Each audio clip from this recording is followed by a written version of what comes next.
নমস্কার, কেমন আছেন সবাই? আশা করছি সবাই ভালো আছেন। আমিও ভালো আছি।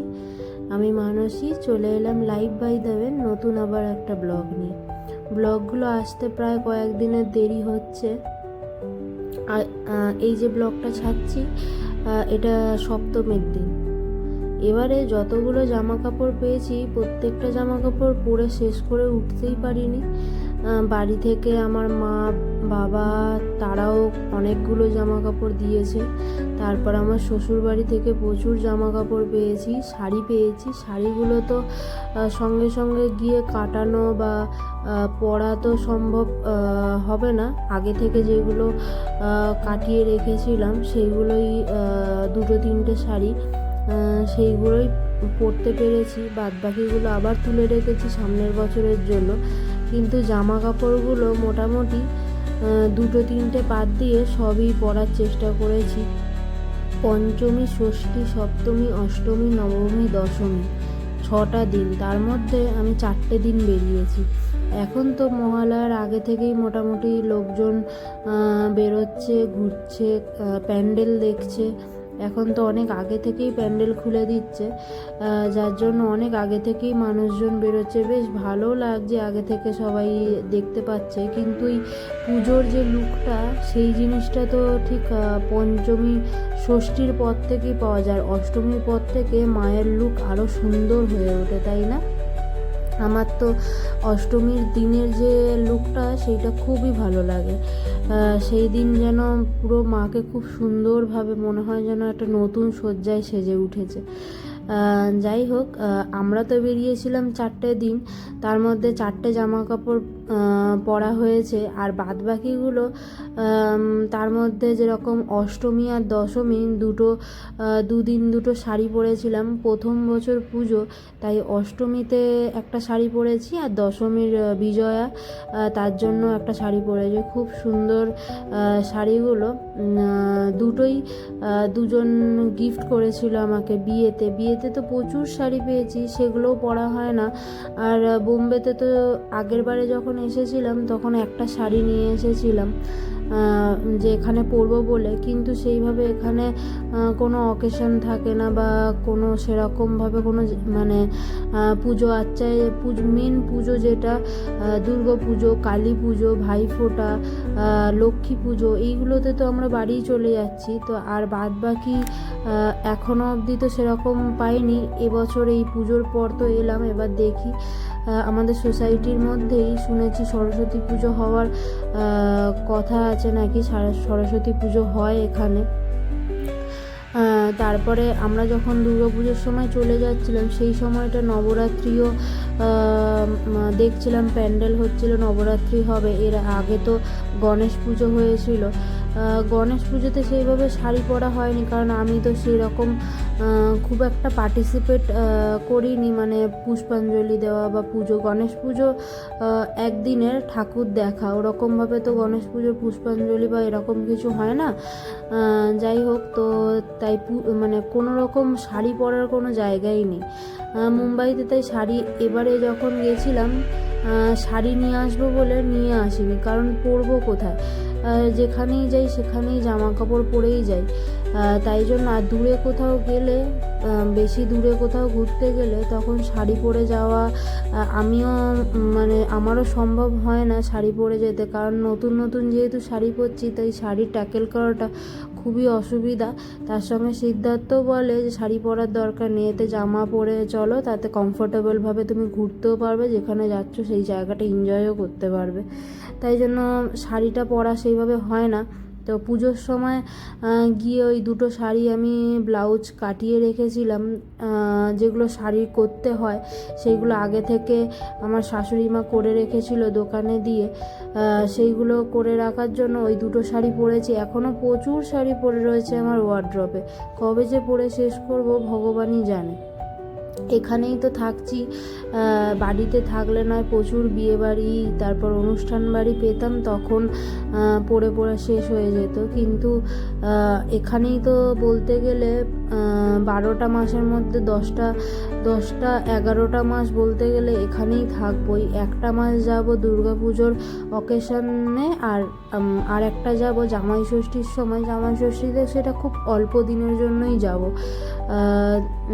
তাই জন্য সেভাবে তো শাড়ি এখানে পরা যায় না। আর ওই যে শাড়ি এত পেয়েছি, ধীরে ধীরে পরবো তো অবশ্যই, কিন্তু প্রত্যেকটা শাড়ি পরবো। খুব ভালো লেগেছে আমার। এইবারে আমার মেজো জেঠিমা থাকে ইন্দোরে, তিনিও গেছিলেন বাড়িতে, ছেলের কাছে থাকে এখানে। আমার সেজো ভাসুর যিনি মানে দাদা হয়, উনি এখানেই কাজ করেন। এখানে মেজো জেঠিমা এখানেই থাকে, দাদার সঙ্গে গেছিলেন এবছর পুজোর সময়। যেহেতু বিয়েতে যেতে পারেনি ওনার কিছু অসুবিধার কারণে, তাই জন্য এবারে উনি একটা শাড়ি দিয়েছেন, খুব সুন্দর শাড়িটা আমার খুব ভালো লেগেছে। চেষ্টা করব সামনের বছরে ওই শাড়িটা পরার। আরও অনেকে অনেক শাড়ি দিয়েছে। আমার বড় যা একটা শাড়ি দিয়েছে, বড় মামি শাশুড়ি যিনি হন উনি একটা শাড়ি দিয়েছেন। তারপর অনেকে আমাকে, যেহেতু আমি বেশিরভাগটাই জামাটা বেশি পরি, মানে ড্রেস, তাই জন্য বাড়িতে অনেকগুলো জামা কাপড়ও পেয়েছি, মানে কুর্তি, চুড়িদার, তারপরে ওয়ান পিস, সেগুলো সবই পরেছি। আজকের যেটা পরেছি ওটা আমার মা দিয়েছে বলতে গেলে 5টা জামা আমার মা দিয়েছে। মা বাবা বাড়ি থেকে 5টা জামা দিয়েছে, তার মধ্যে এইটা একটা। তাই জন্য দুটো মিলিয়েই পরছি। ওই বাড়িতেও যত জামা পেয়েছি সেগুলোও চেষ্টা করছি একটা একটা করে পরার। আর আমার মাও যেগুলো দিয়েছে বাড়ি থেকে মা বাবা, সেটাও তার মধ্যেও একটা করে পরার চেষ্টা করছি। দুটোই চেষ্টা করছি পরার, তাহলে সবার ভালোও লাগবে পরলে। তাই জন্য তার মধ্যেও বেশি পরতে পারিনি, কিছু জামা নিয়ে চলে এসেছি। আমরা কিছুদিন পর আবার ঘুরতে যাব, তখন বেশ কয়েকটা জামা কাপড় পরবো। এছাড়াও তোমাদের সাথে আমি ব্লগ শেয়ার করব।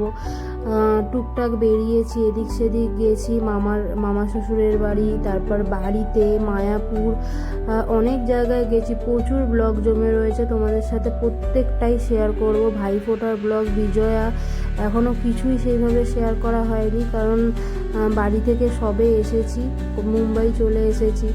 তারপর এখানে এসে ধীরে ধীরে এবার তোমাদের সাথে প্রত্যেকটা ব্লগ শেয়ার করব। তোমাদের যদি ভিডিওগুলো ভালো লেগে থাকে অবশ্যই কিন্তু আমাকে কমেন্ট করে জানিও যে কেমন হচ্ছে ভিডিওগুলো। পুজোর সময় যেখানে যেখানে আমরা ঘুরেছি সেই জায়গা, সেই প্যান্ডেলের ভিডিও তোমাদের সাথে শেয়ার করছি, যে কেমন প্যান্ডেল আমরা দেখেছি।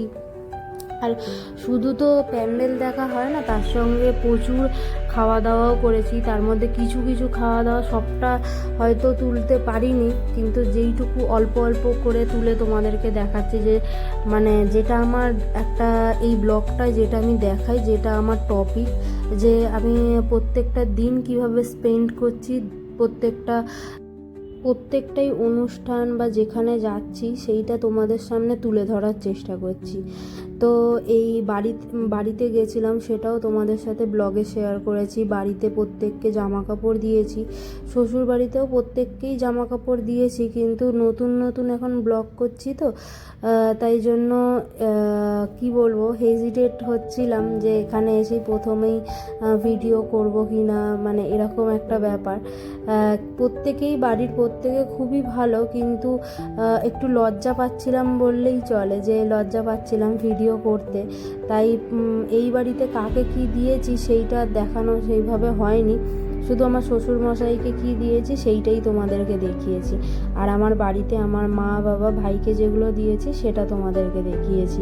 চেষ্টা করব ধীরে ধীরে পরের বছর যখন আবার সবাইকে দেব, পরের বছর যখন যাব তখন আরও ভালো করে তোমাদের সবার সামনে প্রত্যেকটা দিন তুলে ধরা। তারপর প্রচুর, যেহেতু নতুন বিয়ে হয়েছে তাই প্রচুর আত্মীয় বাড়িতে গেছি, প্রত্যেকের নিমন্ত্রণ করছে, তাই জন্য তাদের প্রত্যেকের বাড়িতে গেছি, সেগুলো ব্লগের মাধ্যমে তোমাদের কাছে তুলে ধরার চেষ্টা করছি আমি। তোমাদের সাথে গল্প করতে করতে বেশ কতগুলো প্যান্ডেল দেখা হয়ে গেল, তার মধ্যে দুবার আবার আইসক্রিমও খাওয়া হয়ে গেল। তোমরা কি নোটিস করেছো? আর আমার না বেশ অনেক দিনের ইচ্ছে যে অরুণ আইসক্রিম খাবো। মোবাইলে এত দেখি অরুণ আইসক্রিম খুব সুন্দর সুন্দর কেকের মতো বিভিন্ন শেপের বিভিন্ন রকমের দেখেছি মোবাইলে, সেটাই আমার খুব খাওয়ার ইচ্ছা হয়েছে। কিন্তু সেইভাবে আমাদের ওখানে যে কোথায় দোকান আছে সেটাই আমি বুঝতে পারি না। তারপর যদিও বা দোকান দেখতে পেয়েছি, এটা হচ্ছে পুজোর সময় স্টল বসিয়েছিল, তো এখানে সেই রকম হ্যাবক ভ্যারাইটি না থাকলেও টেস্ট করার মতন বেশ অনেক রকম ছিল। তার মধ্যে আমি একটা টেস্ট করে দেখলাম যে কেমন খেতে। সত্যি এত যে নাম ছড়িয়েছে, এত যে ভালো, মানে সবাই ভালো বলছে, তার সত্যি কারণ আছে। খুব সুন্দর এই অরুণ আইসক্রিম। অরুণ আইসক্রিম আমি প্রথম খেলাম, বেশ ভালো লাগলো। কি সুন্দর ক্রিমি ক্রিমি একটা টেক্সচার, বেশ ভালো।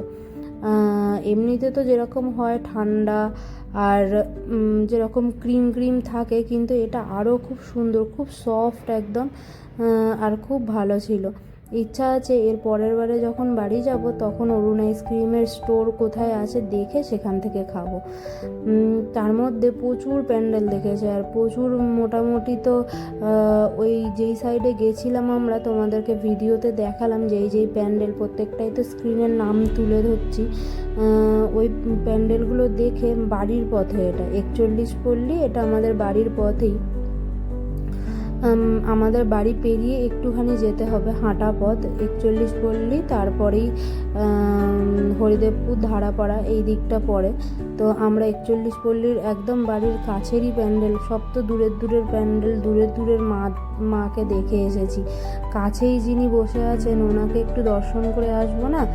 রাত প্রায় বাজে, সেদিনকারে বেরিয়েছিলামও অনেকটা দেরি করে, বেরিয়েছিলাম ঠিক 7:30 নাগাদ, 7:30 থেকে 7:45 নাগাদ বেরিয়েছিলাম। আর এই যে লাস্ট প্যান্ডেল, এটা যে দেখছি এটাই হয়তো লাস্ট প্যান্ডেল। এটা আর একটা প্যান্ডেল আছে, এই প্যান্ডেল লাস্ট দেখছি তখন বাজে প্রায় 3টে থেকে 3:30 বাজে। আমাদের প্রত্যেকটা দিনই হোল নাইট হয়েছে, যেহেতু প্রথম দিনই শুধু বেরিয়েছিলাম একটু তাড়াতাড়ি 5টা 5:30 নাগাদ, তারপরের থেকে মোটামুটি 7টা 7:30 নাগাদ করেই বেরিয়েছি। আর সারা রাত বলতে গেলে 3টে 3:30 নাগাদ বাড়ি ঢুকতাম।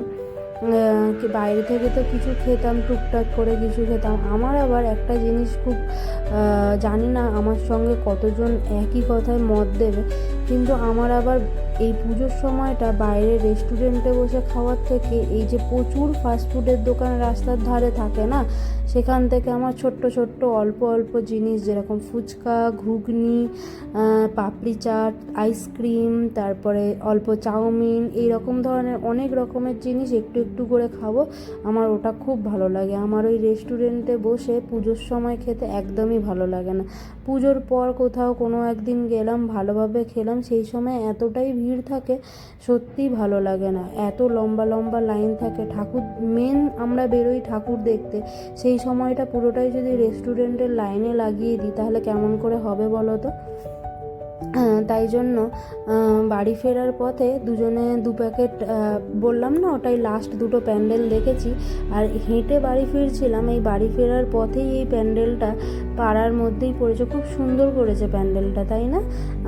এই প্যান্ডেলটাতে ঢুকলাম, বললাম যে এতগুলো প্যান্ডেল যখন দেখেছি তাহলে এটা কেন বাদ দেবো, এটাকেও দেখে যাব। তাই এই প্যান্ডেলটা দেখে সঙ্গে করে 2 প্যাকেট বিরিয়ানি নিয়ে চললাম বাড়ির পথে। এইদিকে রাস্তা চেনে না তোমাদের পাড়া আমি কি করে চিনবো? আমি তো 2 দিন নতুন এলাম, তার মধ্যে আবার তুমি উল্টো পথে ঘুরাচ্ছ। আমি তো এক পথে এসেছি আর তুমি অন্য পথে ঘুরাচ্ছ, তো আমি কি করে চিনবো তোমাদের কোন কোন দিকে কোন কোন রাস্তা আছে? বলো, বলবে তো? এটা চাঁদার ভিলেজের রাস্তা। কিসের চাঁদার ভিলেজ? চাঁদার ভিলেজ? বাপরে, ভিলেজ শুনিনি কোনোদিন।